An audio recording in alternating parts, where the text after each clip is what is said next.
Good evening all of you, welcome to my channel. और आज का जो वीडियो है वो होने वाला है business studies class 12th chapter number 2, जो कि है प्रिंसिपल्स के बारे में, यानी कि प्रिंसिपल्स ऑफ मैनेजमेंट को आज हम इस वीडियो के अंदर पूरा कवर करेंगे। यानी कि जो हेनरी फ्योल के प्रिंसिपल्स हैं, इस वीडियो में हम हेनरी फ्योल के सभी प्रिंसिपल्स को कवर करने वाले हैं। तो वीडियो को ध्यान से समझना, पूरा देखना, ताकि आपको सारे प्रिंसिपल्स जो हेनरी फ्योल के हैं वो अच्छे से समझ आ सकें।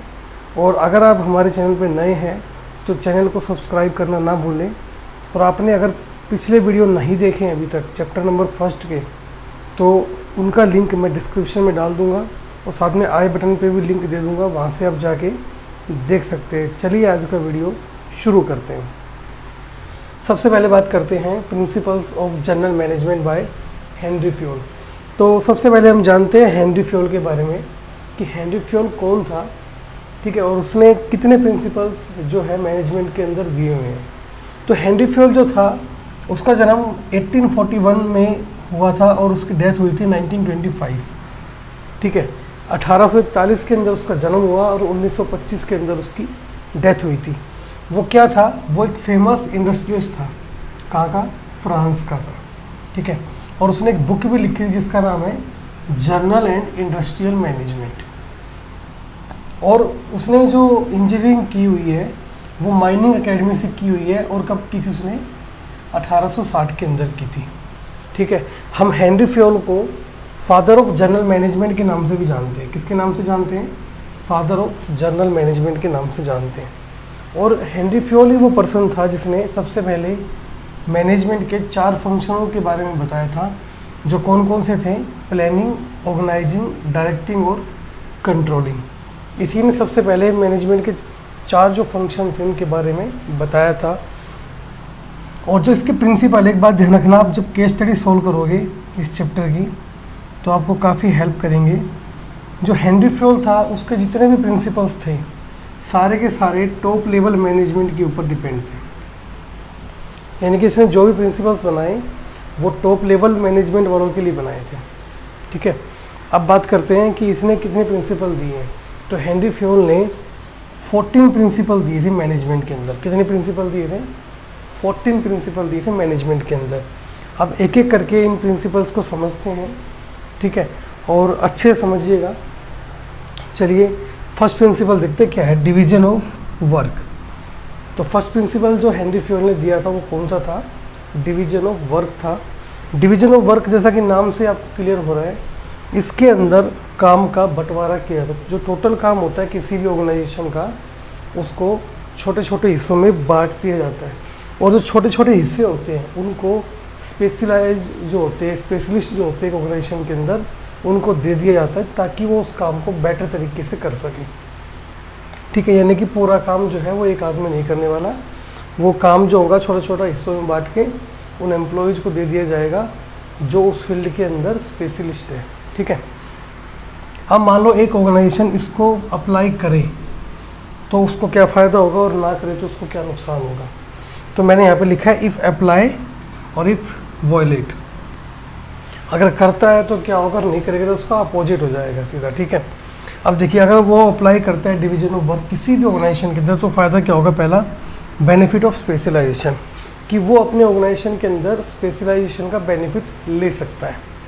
दूसरा, reduce the need of the supervision. जब आपने काम बांट दिया तो आपको लोगों को, अपने एम्प्लॉयज़ को सुपरवाइज करने की ज़रूरत नहीं पड़ेगी। क्यों नहीं पड़ेगी? क्योंकि जब आपने उनको अपना काम दे दिया तो वो अपना अपना काम करेंगे, आपको किसी भी सुपरविज़न की ज़रूरत नहीं पड़ेगी। सुपरविज़न का मतलब होता है कि एम्प्लॉय को मॉनिटर करना कि वो काम कर रहे हैं नहीं कर रहे।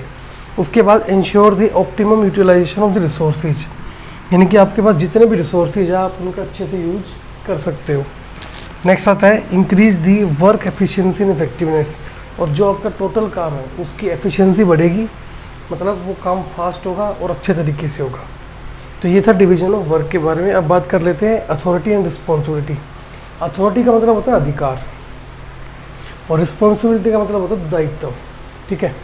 यानी कि अगर आपने अपने ऑर्गेनाइजेशन के अंदर जो आपके एम्प्लॉयज़ हैं उनको अधिकार दे दिए उनकी पोस्ट के रिगार्डिंग, तो आप उनसे रिस्पॉन्सिबिलिटी उनकी क्रिएट कर सकते हो और उनकी रिस्पॉन्सिबिलिटी बन जाती है कि वो आपके लिए अच्छा काम करे।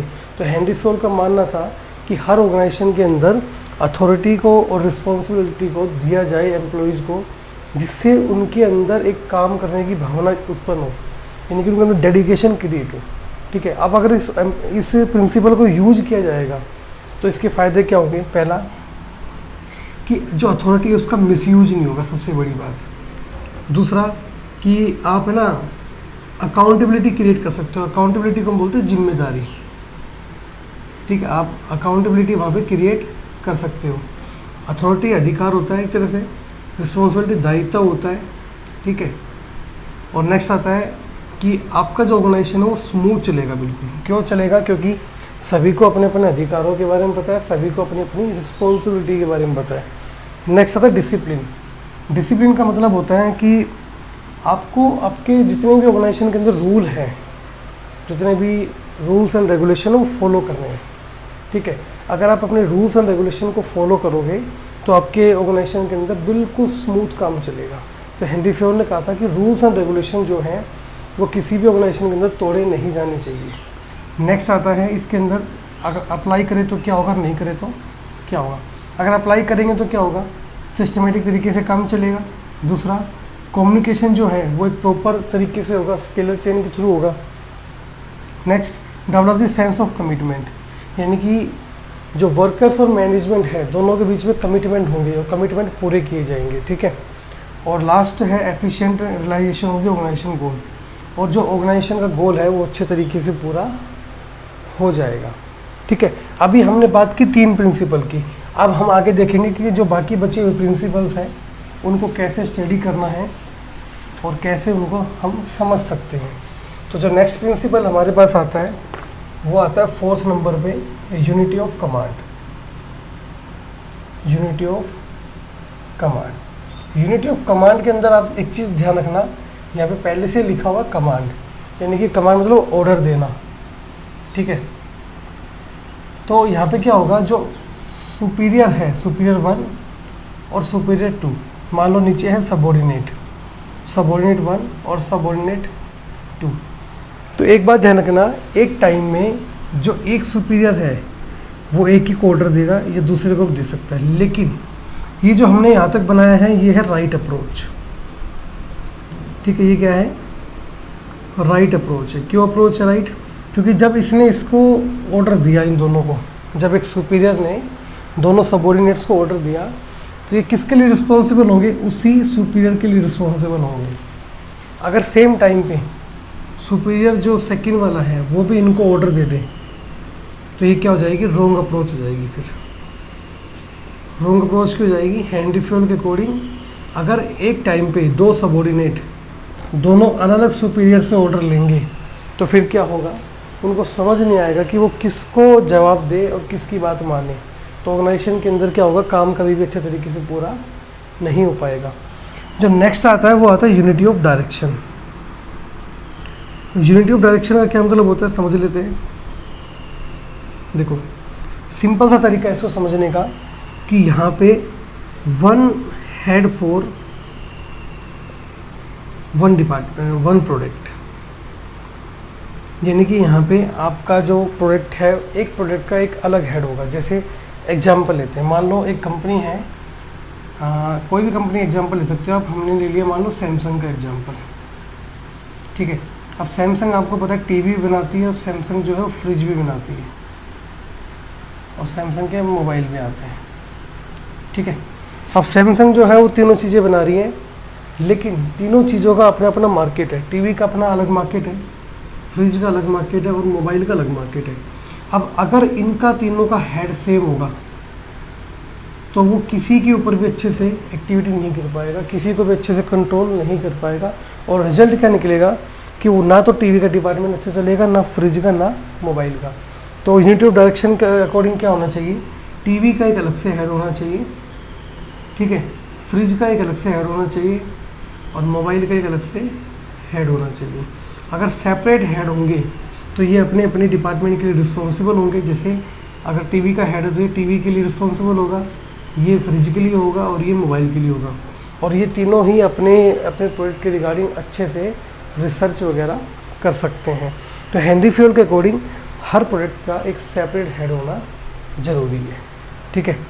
नेक्स्ट आता है इसके अंदर remuneration to employees. Remuneration to employees, इसमें क्या बात करेंगे हम। हेनरी फ्यूल कहता है कि जो एक रेम्यूनरेशन मिलती है एक एम्प्लॉय को, जो सैलरी वेजेस वगैरह जो मिलती है वो कैसी होनी चाहिए, वो होनी चाहिए रिजनेबल। कैसी होनी चाहिए, रिजनेबल होनी चाहिए। रिजनेबल का मतलब यहाँ पे क्या है, वो इतनी कम भी ना हो कि जो एम्प्लॉयज़ हैं वो आपके डिमोटिवेट हो जाएं, और इतनी ज़्यादा भी ना हो कि आपके ऑर्गेनाइजेशन को लॉस हो। बात समझ रहे हो आप। यानी कि रेम्यूनरेशन जो है वो क्या होनी चाहिए, रीजनेबल होनी चाहिए। रीज़न क्या है इसका रीज़न ये है कि अगर ज़्यादा होगी तो ऑर्गेनाइजेशन को नुकसान है और कम होगी तो एम्प्लॉयज़ को नुकसान है। बात समझे आप। अब हमने यहाँ पे देख लिए 6 प्रिंसिपल। अब हम नेक्स्ट 7th प्रिंसिपल की ओर चलते हैं कि 7th प्रिंसिपल में हम क्या पढ़ने वाले हैं। 7th में हम बात करेंगे यहाँ पे सेंट्रलाइजेशन एंड डिसेंट्रलाइजेशन। देखिए काफ़ी अच्छा टॉपिक है ये, अच्छा प्रिंसिपल है भी। सेंट्रलाइजेशन का सिंपल सा मीनिंग होता है पावर इन वन हैंड। क्या मतलब होता है, पावर इन वन हैंड, ठीक है। और इसका मतलब होता है expansion of the delegation of authority. Expansion of delegation of authority. Centralisation का सिंपल सा मीनिंग होता है कि अगर आप अपने ऑर्गेनाइजेशन के अंदर सारे काम करने की पावर अपने हाथ में रखते हो तो उसको सेंट्रलाइजेशन बोलेंगे। अगर आप जो इम्पोर्टेंट पावर है अपने हाथ में रखते हो और बाकी आप फर्दर डेलीगेट कर देते हो पावर, उसको बोलेंगे डिसेंट्रलाइजेशन, ठीक है। यानी कि जब आप किसी अथॉरिटी को डेलीगेट करते हो, अथॉरिटी को आपने दिया, मान लो किसी ए पर्सन ने अथॉरिटी दी बी पर्सन को, और बी पर्सन ने वो अथॉरिटी थी किसको दे दी, सी को दे दी।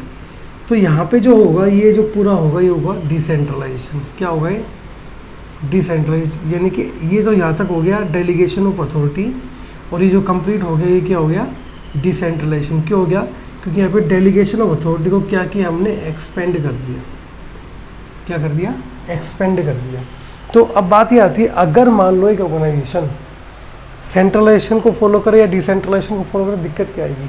अगर उसने कंप्लीट सेंट्रलाइजेशन फॉलो कर दिया तो उसको सबसे बड़ी दिक्कत क्या आएगी, सारे डिसीजन सारे काम उसको खुद करने पड़ेंगे। छोटी छोटी बातों के डिसीजन खुद लेने पड़ेंगे। तो एक ऑर्गेनाइजेशन के अंदर क्या होना चाहिए, ना तो कंप्लीट सेंट्रलाइजेशन होना चाहिए और ना कंप्लीट डिसेंट्रलाइजेशन होना चाहिए। रीज़न क्या है, दोनों के बीच में क्या होना चाहिए, बैलेंस होना चाहिए। जो इम्पोर्टेंट मुद्दे हैं उनकी पावर खुद के हाथ में होनी चाहिए, और जो लेस इम्पोर्टेंट मुद्दे हैं उनकी पावर आप डेलीगेट कर सकते हो, ठीक है। तो ये था सेंट्रलाइजेशन एंड डिसेंट्रलाइजेशन। अब बात करते हैं हम इक्विटी की। इक्विटी का सिंपल सा मतलब होता है कि जो ऑर्गेनाइजेशन है वो अपने एम्प्लॉय के साथ भेदभाव नहीं करेगा, ठीक है। किस किस रूप में, मैन या वुमेन के बिहाफ के ऊपर भेदभाव नहीं करेगा, कास्टिज्म पे नहीं करेगा भेदभाव, ठीक है, या अदर जो फैक्टर होते हैं रिलीजन वगैरह उसके ऊपर, या सिटीजनशिप जो होती है उसके ऊपर किसी भी तरीके का भेदभाव नहीं करेगा। वो सभी एम्प्लॉय को बराबर ट्रीट करेगा। लेकिन एक बात समझ लेना, बराबर ट्रीट करने का मतलब ये नहीं है कि सभी को बराबर सैलरी मिलेगी, यानी कि उनको सभी को बराबर माना जाएगा, क्योंकि वो सभी क्या है, इंसान ही है, राइट। तो वहाँ पे क्या है, इक्विटी को फॉलो करेंगे। अब अगर मान लो इक्विटी फॉलो नहीं होता किसी ऑर्गेनाइजेशन में, दिक्कत क्या आएगी सबसे बड़ी, कि जो दूसरे लोग हैं जिनको बराबर ट्रीट नहीं किया जा रहा, वो ऑर्गेनाइजेशन के लिए पॉजिटिव कभी नहीं हो पाएंगे और ऑर्गेनाइजेशन के लिए कभी भी अच्छे तरीके से काम नहीं कर पाएंगे। तो हेनरी फ्यूल के अकॉर्डिंग इक्विटी वहाँ पे होना बहुत ज़रूरी है। नेक्स्ट आता है इनिशिएटिव। नेक्स्ट जो प्रिंसिपल आता है वो आता है इनिशिएटिव। इनिशिएटिव का मतलब होता है कि जो आपके सबॉर्डिनेट्स हैं, ठीक है, उनको भी क्या मिले, रिकग्निशन मिले। यानी उनकी बात के जो सजेशंस वगैरह होते हैं उनके, उनको माना जाए, उनको फॉलो किया जाए, यानी कि उनको चांस मिलना चाहिए कि उनको सजेशंस वगैरह देने का मौका मिले। ये ना कि उनको उससे खाली काम ही कराया जा रहा है। जब भी कोई गोल डिसाइड हो ऑर्गेनाइजेशन के अंदर तो इनकी भी बात सुनी जाए, यानी कि अपने से जो नीचे वाले लोग हैं उनकी भी बात को सुनना क्या होता है, इनिशिएटिव होता है। ठीक है, जो नेक्स्ट आता है इसके अंदर क्या आता है, स्पिरिट डी कोर्प्स। इसका मतलब होता है कि जब एक मैनेजर किसी भी गोल को पूरा करेगा तो वो ये नहीं कहेगा कि मैंने उस गोल को पूरा किया। समझ में आया? वो क्या करेगा, वो टीम को शो करेगा, वो कहेगा हमने इस गोल को पूरा किया। यानी कि वो जो मैनेजर है वो कैसे बिहेव करेगा, एज ए लीडर बिहेव करेगा वो, ना कि एज ए मैनेजर। वो ये कहेगा कि हमारी टीम ने उस ऑर्गेनाइजेशन को गोल को पूरा किया, ना कि मैंने पूरा किया। इससे अगर आप ये प्रिंसिपल जो है ऑर्गेनाइजेशन के अंदर नहीं अपनाओगे तो सबसे बड़ी दिक्कत क्या आने वाली है कि जो एम्प्लॉय उनकी टीम में काम कर रहे थे वो डीमोटिवेट हो जाएंगे। क्यों हो जाएंगे? क्योंकि उनको लगेगा कि काम हमने किया लेकिन हमारा कहीं पे भी नाम नहीं आया, और वो अच्छे तरीके से कभी भी काम नहीं कर पाएंगे। नेक्स्ट आता है इसके अंदर ऑर्डर। ऑर्डर का मतलब होता है कि आपके जो मशीनरी है, ठीक है, या फिर टूल्स कह सकते हो आप, या फिर जो आपके लेबर है, उन सभी का जो प्लेस है वो क्या होना चाहिए, राइट होना चाहिए, प्रीडिटरमाइन होना चाहिए। यानी कि पता होना चाहिए कि कौन सी चीज़ कहाँ रखी जाएगी। फॉर एग्जांपल जैसे मशीनरी कहाँ मिलेगी, फैक्ट्री के अंदर मिलेगी। मशीनरी ऑफिस के अंदर तो नहीं मिलेगी। टूल्स कहाँ मिलेंगे, टूल बॉक्स के अंदर मिलेगी। लेबर कहाँ मिलेगी, वर्क प्लेस पे मिलेगी। फॉर एग्जांपल कि एक सुपीरियर काम कर रहा है किसी भी फैक्ट्री के अंदर, किसी भी ऑर्गेनाइजेशन के अंदर, तो उसकी एक प्रॉपर जगह होती है, प्रॉपर प्लेस होता है उसका कि वो कहाँ मिलेगा। ठीक है, और अगर वो वहीं पे मिलेगा तो जब उससे कम्युनिकेशन किया जाएगा तो हमें पता रहेगा कि वो वहीं पे मिलेगा। उससे हमारा टाइम वेस्ट नहीं होगा और जो डिसीजन होंगे वो टाइम पे लिए जा सकेंगे। फॉर एग्जांपल कि मान लो आप एक स्कूल में पढ़ रहे हो अभी, तो वहाँ पे आपको पता होता है कि आपका जो प्रिंसिपल है वो कहाँ मिलेगा, क्योंकि प्रिंसिपल का रूम होता है अलग से। आपको पता है कि आपकी बुक्स कहाँ मिलेंगी, कि बुक्स का भी अलग से रूम होता है। आपको पता है कि आपकी स्कूल की फ़ीस कहाँ डिपॉजिट करनी है, क्योंकि उसके लिए भी अलग से ऑफिस होता है, एडमिन ब्लॉक होता है। तो इससे फ़ायदा क्या होता है कि आपका टाइम वेस्ट नहीं होता और आप अपने जो काम है वो सारे टाइम पे कर सकते हो, अच्छे से कम्युनिकेट कर सकते हो। अगर ऐसा ना हो तो क्या होगा, मिसकम्युनिकेशन होगा, हर काम जो होगा डिले हो जाएगा और इससे जो प्रोडक्शन है उसके अंदर भी देरी हो सकती है। जो नेक्स्ट आता है इसके अंदर आता है पर्सनल स्टेबिलिटी। देखिए काफ़ी इम्पोर्टेंट प्रिंसिपल है ये भी हेनरी फ्यूल का। मैंने बताया था कि हेनरी फ्यूल के जितने प्रिंसिपल हैं सारे टॉप लेवल वाले लोगों के लिए हैं। अब देखो पर्सनल स्टेबिलिटी का मतलब क्या होता है कि आपके जितने भी एम्प्लॉयज़ हैं उनके अंदर एक डर नहीं होना चाहिए किस चीज़ का कि वो कभी भी जॉबलेस हो सकते हैं या आपका ऑर्गेनाइजेशन जो है उसको कभी भी नौकरी से निकाल सकता है। उनके अंदर हमेशा ये होना चाहिए कि हमारे ऑर्गेनाइजेशन में हमारे लिए क्या है, कैरियर एडवांसमेंट अपॉर्चुनिटी है। यानी कि हम अपने ऑर्गेनाइजेशन के अंदर अगर अच्छा करेंगे तो ऑर्गेनाइजेशन हमें अच्छे पैसे देगा। अगर उनको इस तरह का डर फील होगा कि कभी भी उनको जॉब से निकाला जा सकता है तो वो क्या करेंगे, कभी भी अपना 100% डेडिकेशन नहीं दे पाएंगे। और क्या करेंगे फिर, वो सर्च करेंगे। क्या सर्च करेंगे, दूसरी जॉब को सर्च करेंगे और वो अपना पूरा टाइम उस जॉब को सर्च करने में निकाल देंगे और ऑर्गेनाइजेशन के लिए कभी भी अच्छे तरीके से काम नहीं कर पाएंगे। ठीक है, और जो नेक्स्ट आता है 13, वो आता है इसके अंदर कि जो आपका इंटरेस्ट है वो जर्नल इंटरेस्ट होना चाहिए। जर्नल इंटरेस्ट का मतलब क्या होता है, देखो एक होता है इंडिविजुअल इंटरेस्ट और एक होता है जर्नल इंटरेस्ट। ठीक है, एक होता है इंडिविजुअल इंटरेस्ट, एक होता है जर्नल इंटरेस्ट। इंडिविजुअल इंटरेस्ट का मतलब होता है कि आप अगर ऑर्गेनाइजेशन के अंदर एक अच्छी पोस्ट के ऊपर हो, मान लो फॉर एग्जांपल, और आपने कुछ ऑर्डर दिलवाया अपनी कंपनी को, तो आपने उसमें अपना प्रॉफिट बनाया।